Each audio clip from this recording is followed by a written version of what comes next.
Welcome to Train Signal. You're watching a lesson on networking command line tools. And I will tell you that in this lesson, well, we're going to do just that. We are going to go through a list of command line tools and make sure that you understand what they do, and then I'll even go in and demonstrate some of them for you.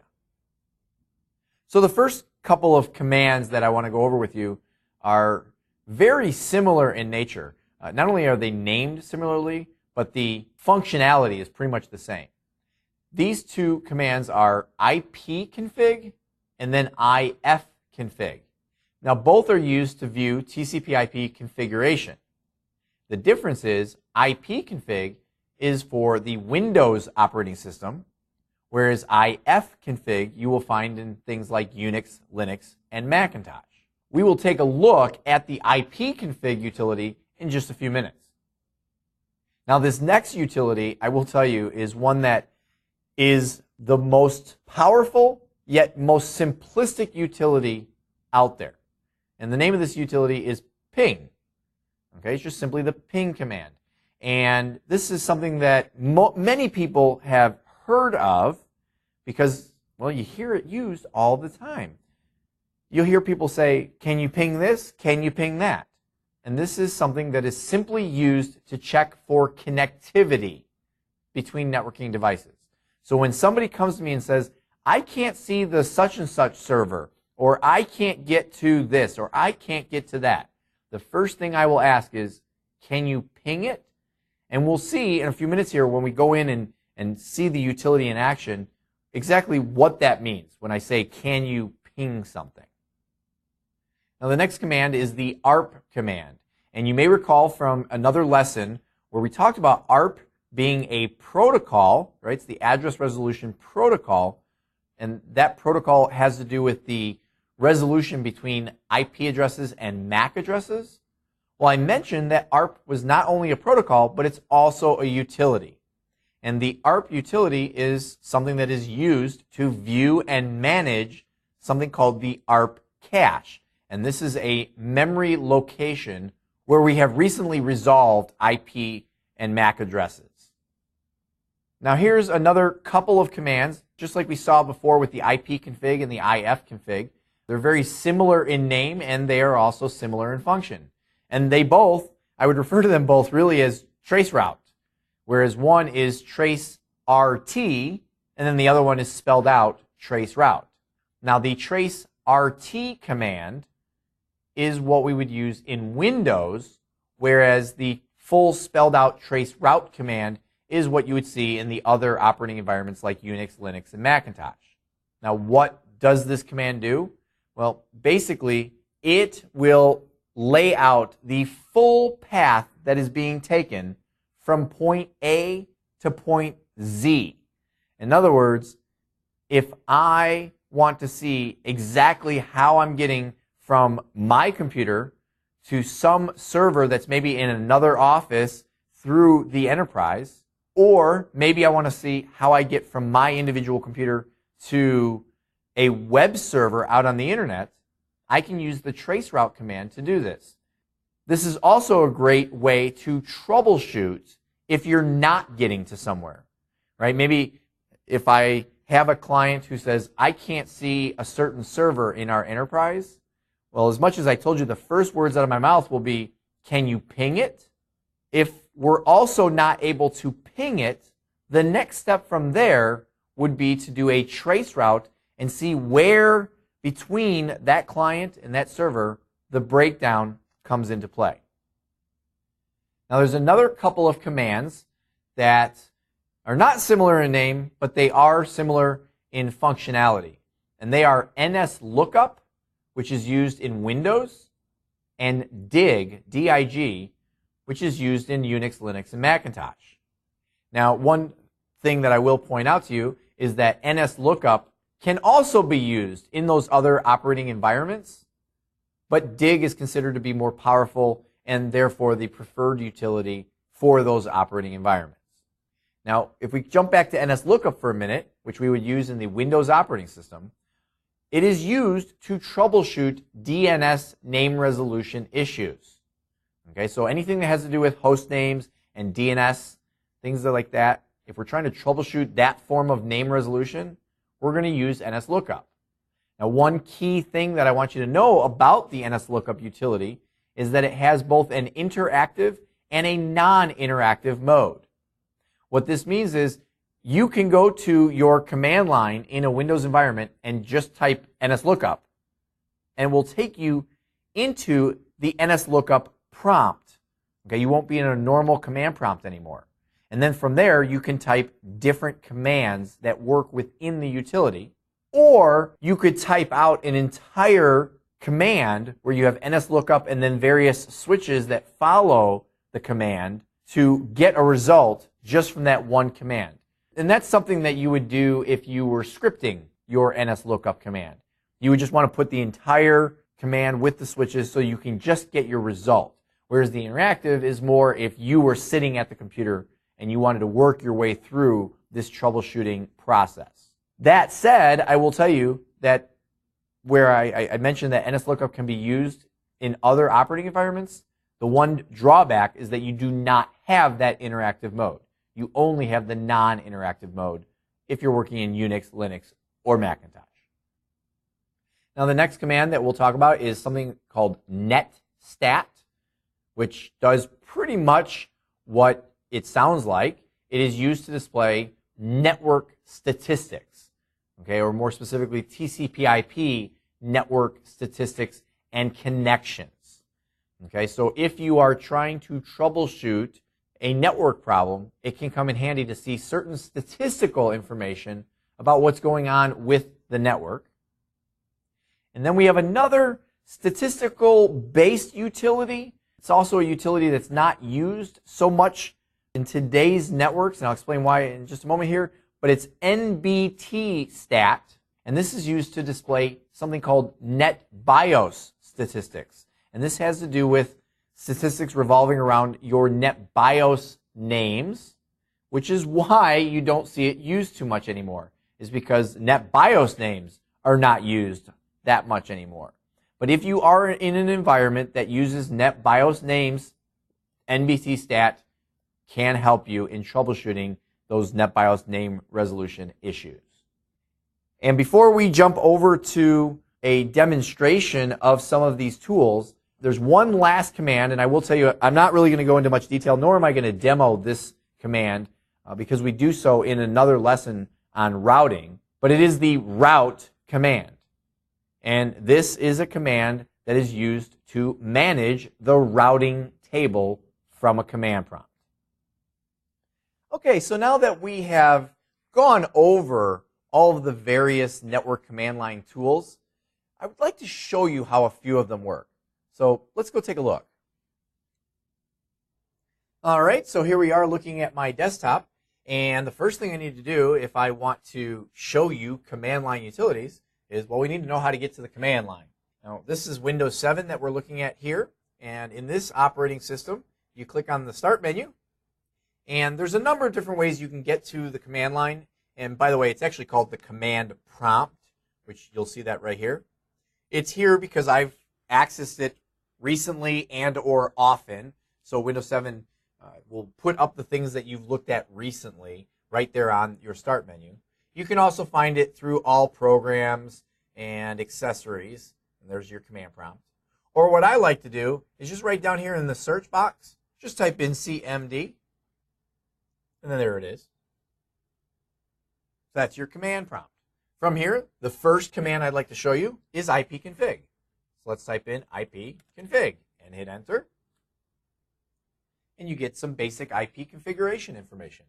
You'll see that I have my IP address, my subnet mask, and my default gateway. Yes, there is some other information. First of all, I'll point out that there is an IPv6 address. I'm going to skip over pretty much everything IPv6 in this demonstration because it's not that IPv6 doesn't matter, it does. But just to get through showing you the utility and to stay simple and consistent with it, I'm just going to show you the IPv4 stuff. I'm also just not going to always talk about every single item because you'll see in just a moment here, there's a lot of extra information that comes with some of these utilities, and I could literally spend hours going through every nook and cranny of these utilities. And some of this you're going to have to find out on your own, but I'm going to hit the high-level stuff that you should be looking for all the time. And to give you an example of how you can go through and learn this stuff on your own, one of the really cool things about command line tools is that you can type in the utility. So I'll type in ipconfig. And then you can go ahead and put in /? And this is not just for ipconfig. This is for pretty much every command line utility there is. And when you do that, you get help. And there's a lot of help. Matter of fact, I have to scroll back up here to see everything. Okay, so you'll notice here that here are all the different options that I can do with ipconfig. Some of the common ones are /all for displaying full configuration information. If you've ever heard anyone say, hey, can you do a release and renew? They're talking about doing an ipconfig /release and /renew, and that has to do with releasing your IP information from the DHCP server and then renewing it. There are also some DNS-related commands, and these do come in very handy when troubleshooting DNS, and they have to do with flushing the DNS cache, which is a locally cached copy of recent name resolutions, registering with the DNS server, and displaying the cache.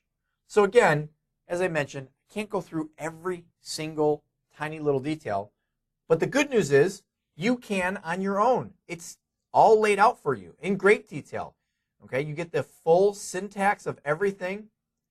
They give you the options, and they give you some examples of how these things can be used. Now, one that I am going to show you right now is I'm going to do an ipconfig /all. And you'll notice I get a lot more information. Now I'm going to scroll up until we can see the ipconfig /all. There we go. I get a lot more information listed here. To be specific, let's look at some of these. Here's our physical MAC address. I can see whether I'm a DHCP client or not. If I scroll down, I still have my standard IPv4 address as well as my subnet mask and my default gateway. I see information about my DHCP lease since I am a DHCP client. I see who my DHCP server is. And then down here, this is probably the next most important information, my DNS servers. The reason this is a very important piece of information is because if you're ever troubleshooting name resolution, well, you're going to need to know who your DNS servers are that you're getting that name resolution from. Now, I'm not going to go into detail on that. We have a whole lesson on DNS servers. I just want to point out that this is where you can see what you're connected to. So that's basically the ipconfig command. Now, the next command I'm going to type in is CLS. Now, that's not part of this lesson, but I just want to point out that CLS, let me hit enter, boom, great way to clear the screen. Get all the clutter off the screen so you can start without being distracted by everything else. So moving on to the next network command line tool, that would be the ARP command. I want to show you ARP. And the first thing I want to do with any command is put in a /? So that I can see all the various information about the different options and the syntax and all of that. The very first one here, you'll notice ARP-A. It's to display the ARP cache. Okay, display your ARP entries. So let's actually do that. I'm going to type in ARP-A. And there you go. You have a bunch of entries. And by the way, I never know what this is going to show me. And the reason why is because it is dynamic. In other words, it has to do with what IP addresses have I communicated with recently that I still have stored in this cache. So let me give you an example. Let me go ahead and I'm going to open up Internet Explorer. And let's do something like, let's just go to Google. Now, why am I doing this? Well, I'm doing this just because, let me close this. I just wanted to make connectivity outside of my network. And what I want to show you here, if I come back and do the ARP-A command again, no, I don't get an entry for Google or for Google's IP address. And that's because I'm on an internal network. What I did get was the IP address of my router, because that's what my computer communicates with via MAC address. Only things on my network. Okay, so apparently I had not communicated with my router in a while, and so it wasn't on the list, whereas now it is. And you'll notice it's dynamic.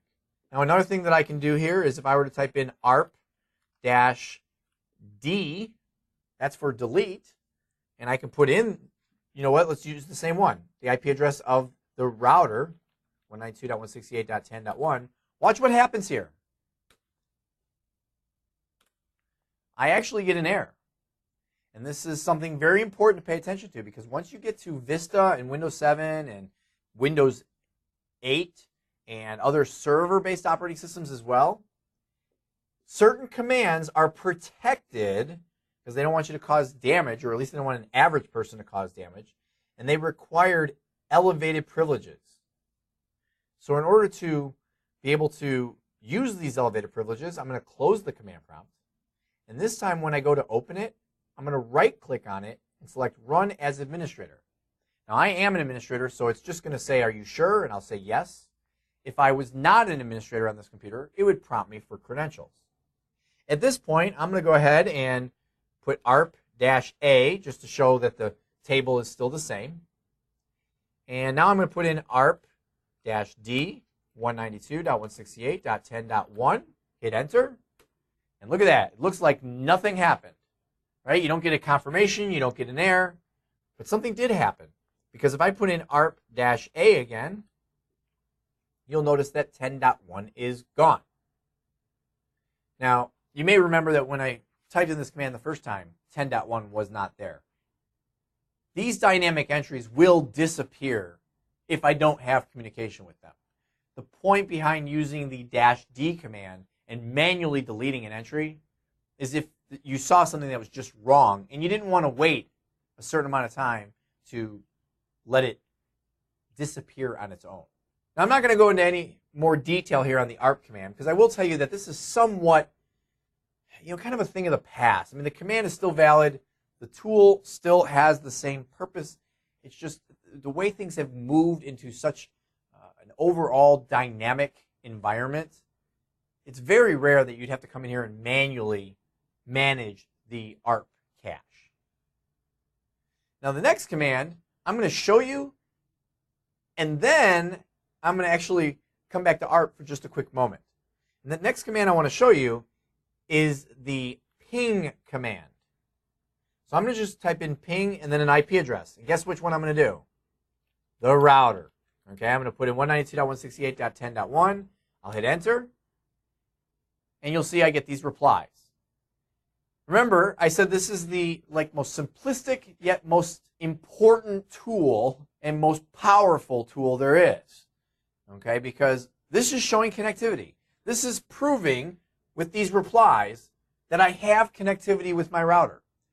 When it comes to troubleshooting connectivity, it's all about doing the ping command. It's all about saying, do I have that ability to connect with that particular device?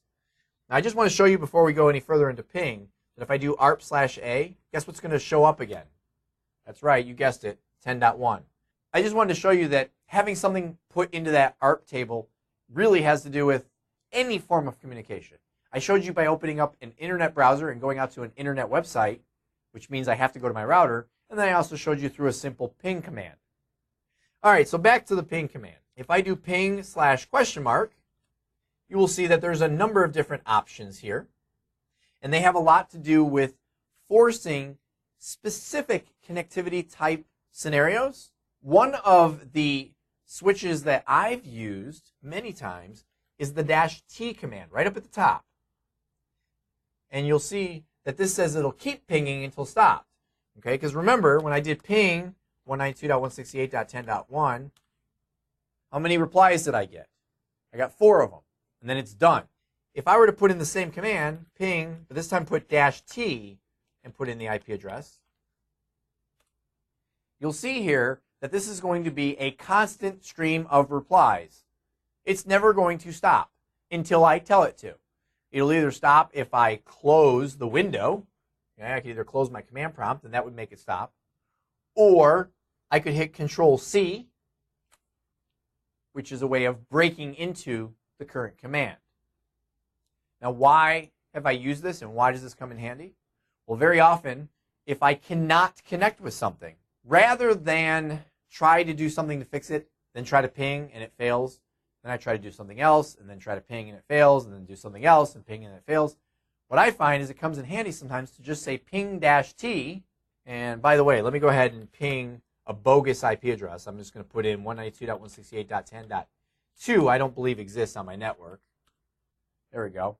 And it just, nothing happens. Now in this case, I'm getting destination host unreachable. The other option that you sometimes get, depending on what it is exactly that you're looking for, is you'll get a timeout. But either way, if I go ahead and did that with a -t, it would just keep giving me the error again and again and again until I have fixed the problem. So sometimes it's a great way to sit somebody down in front of a computer and say, give me a holler when it's fixed. Or even you yourself may be looking at the computer, and rather than having to just keep going back and typing the ping command, you'll know once it's fixed. Now again, there are many more things you can do with ping. You can change the size and the delay and things like that. But really, when it comes down to it, using ping in its just simplistic fashion sometimes is better than anything else. Now, one other thing I will point out that ping can help you with is it can help you to see if you have a name resolution problem. Okay, so if I were to go ahead and ping google.com, look what happens. The very first thing it does is it resolves the IP address. It shows me the IP address for Google. If I were to have a problem where somebody says, I can't get out to a certain website, what you could do is you could ping the name. And it doesn't have to be websites. It could be an internal server. It could be anything. If you ping the name and it gives you an error saying, can't find that name, then you know you have a name resolution issue. If you see an IP address, but then you don't get these replies, then you know that it's not a name resolution issue. You know that it's an actual connectivity issue. Okay, so that is the difference. So again, ping really has the capability of being a very powerful utility, even though, again, it's just as simplistic as they come. Ping, name or IP address, do I have connectivity, yes or no? Let me go ahead and clear the screen. And let's take a look at traceroute. So I'm going to put in trace, and because this is Microsoft, it's just trace RT for traceroute. And what I'm going to do with the traceroute command is I'm going to put in the name or IP address of somewhere that I want to look at the entire path. So the example that I'll use here is we were just using Google, so let's do it again. I'm going to put in google.com, and when I hit enter, you'll notice that there are a series of entries that I'm going to get here. It starts off, once again, with some name resolution. Okay, it resolves that IP address. But then instead of just getting replies, I'm going to see a series of entries here, and there's quite a few. As I'm talking through this, you'll see them appear. There's a series of entries that will be made, and what this is showing me is exactly how we're getting from this computer that I'm at right now out to one of the Google web servers. So you'll notice the first hop was 10.1. That's my router, right? My computer said it's outside my network. I have to go to my router. Then from there, I can tell you that 1.253 and 1.254 are a couple more routers out in train signals network. Okay, so once we leave my office, in the train signal network, we have a couple more routers that we can go through.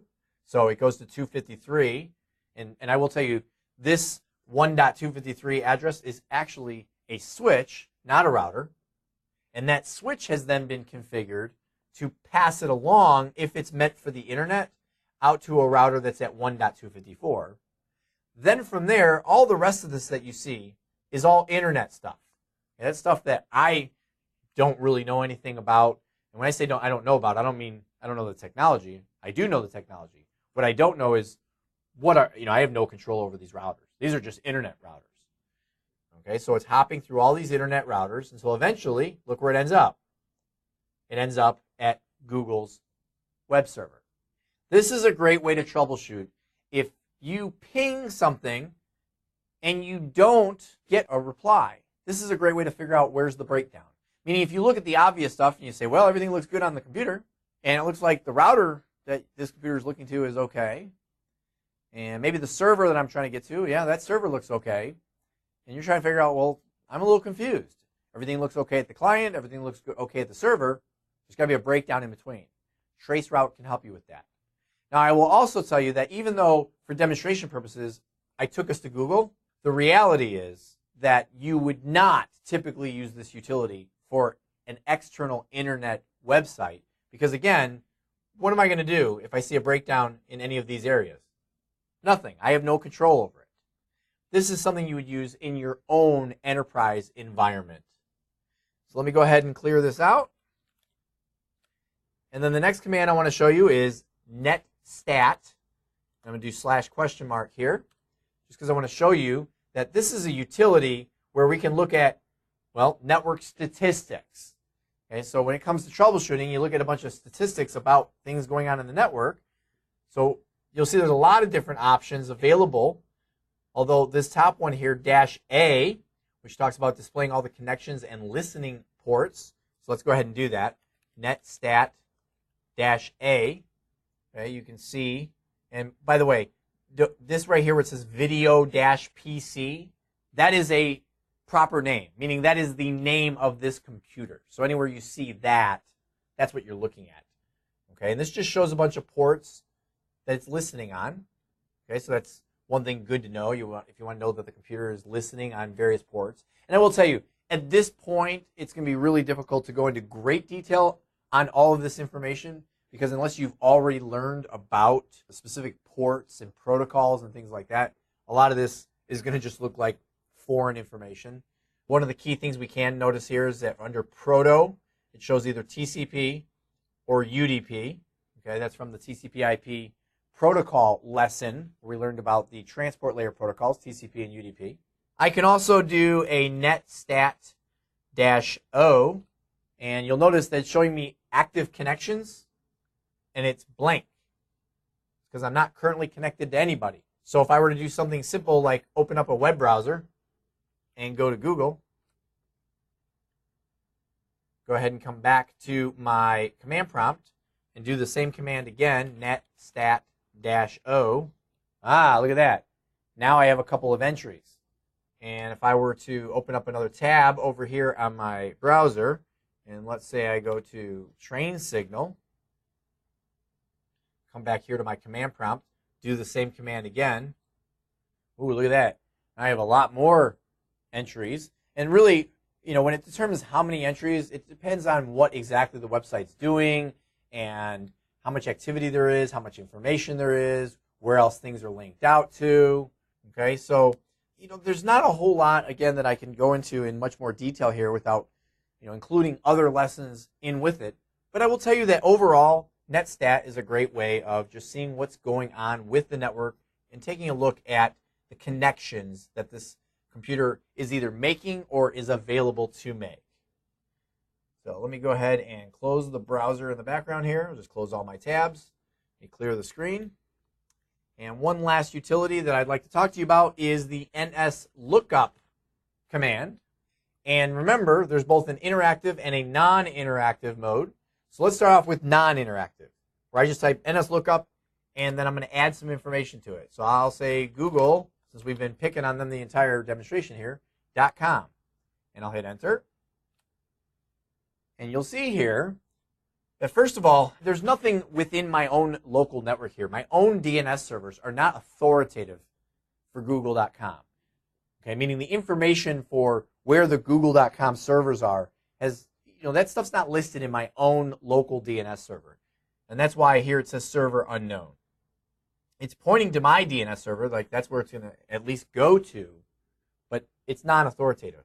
So the non-authoritative information is that you'll see that Google.com resolves to a number of IP addresses, right? And we know that because Google is a large enough site that there's not just one server out there. There's many servers out there. Matter of fact, there's more than just what I even see listed here. These just happen to be some of them that are probably in my local proximity, so they're being sent back to my local DNS server when it checks in with others. Now, if I want to do this from an interactive perspective, I just type nslookup all by itself and hit enter. And you'll notice that instead of getting back to a regular command prompt, I have a slightly different command prompt here, and that is the nslookup prompt. from here, I could go ahead and type help. And I get information about all kinds of different things that I can do within NSLOOKUP. Now, I'm not going to spend a lot of time on this because, again, I want you to understand what the command is. You know, you can do an entire lesson. Matter of fact, I could do an entire course on everything that you can do with NSLOOKUP. Now, what I do want to show you is that from this interactive prompt, if I once again just type google.com, I get the same information. But now I'm doing it from within the NSLOOKUP prompt. Now, that's not necessarily significant as far as whether I did this interactively or not. I mostly just want to demonstrate the fact that you can do it from either direction. Typically, if you are sitting at the computer and you are trying to troubleshoot something, you are going to go into the interactive prompt and work your way through NSLOOKUP, looking up all sorts of different DNS-based activity. Whereas if you were trying to script using the NSLOOKUP command, you would go ahead and do it non-interactively, so you could just enter it as a command. Now, to get out of this prompt, I just simply type exit. And that brings me back to my regular command prompt. And speaking of the command exit, if I go ahead and type exit from here, that's going to exit me out of the command prompt window altogether, because that is pretty much it for this demonstration. Now, I do want to emphasize one additional thing, and that is that even though you only saw it happen with the ARP command when I went to delete an entry, remember, I was in an administrative command prompt the rest of the way through this demonstration. There are many different commands that are going to require elevated privileges. I don't have them memorized. Matter of fact, I get burnt by it all the time. Okay, I personally will be in a regular command prompt, and I will go to do some command, some networking command line tool, and I'll get that error, and then I have to go back in with elevated privileges. For that reason, what some people choose to do is, if you know you're an administrator and you know what you're doing, you just by default always open the command prompt with elevated privileges, and then you don't have that problem. Okay, but other than that, those are some of the more commonly used commands. And again, even though I didn't go through every detail, you have the ability to put in a / or help and learn anything and everything that you need to know about the command. Okay, so that's pretty much it. I mean, we've gone through a series of commonly used and, quite frankly, handy networking command line tools to find what most of them were and how they work. I showed you a few of them. And I want you to practice and play with all of them. I want you to experiment in different networks and see what these tools really can do for you, because they can come in quite handy when troubleshooting different network problems. So while you're doing that, I'm going to go ahead and take a break, and I will see you in the next lesson.